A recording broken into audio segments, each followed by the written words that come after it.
یک پیام اختصاصی دیگه برای این برنامه رو بررسی کنیم. پیامی از استفان فون سیچوفسکی، پرزیدنت شورای اتحادیه‌های کارگری در ونکوور و حومه موسوم به VDLC با نزدیک به 60,000 عضو از 100 اتحادیه وابسته به این شورا.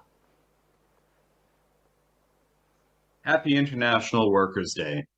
My name is Stefan von Sychowski. I'm the president of the Vancouver and District Labour Council, and I'm joining today from the unceded territory of the Squamish, Musqueam, and Tsleil-Waututh First Nations here in Vancouver, British Columbia, Canada.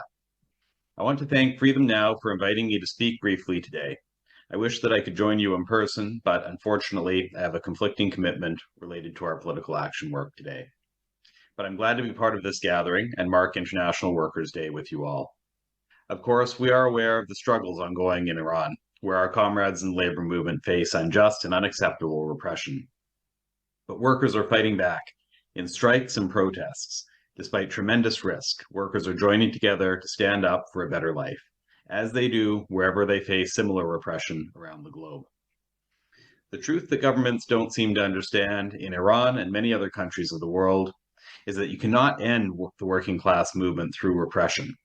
It springs from the exploitative conditions inherent in the capitalist system and will always do so as long as those conditions exist.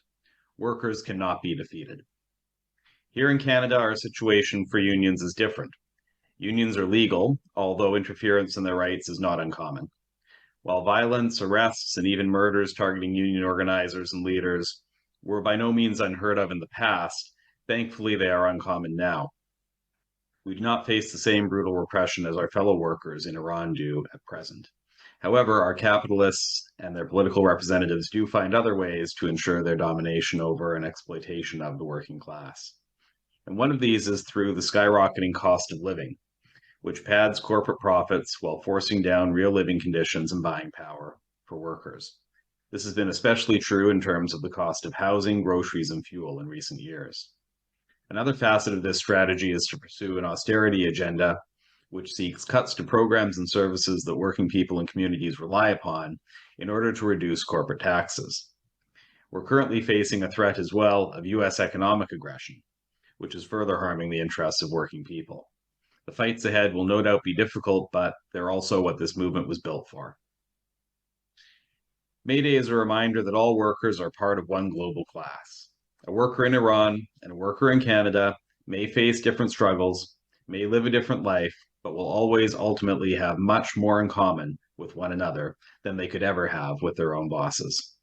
The VDLC sends greetings of solidarity to the workers of Iran, solidarity in their fight for a better future, which is our common fight.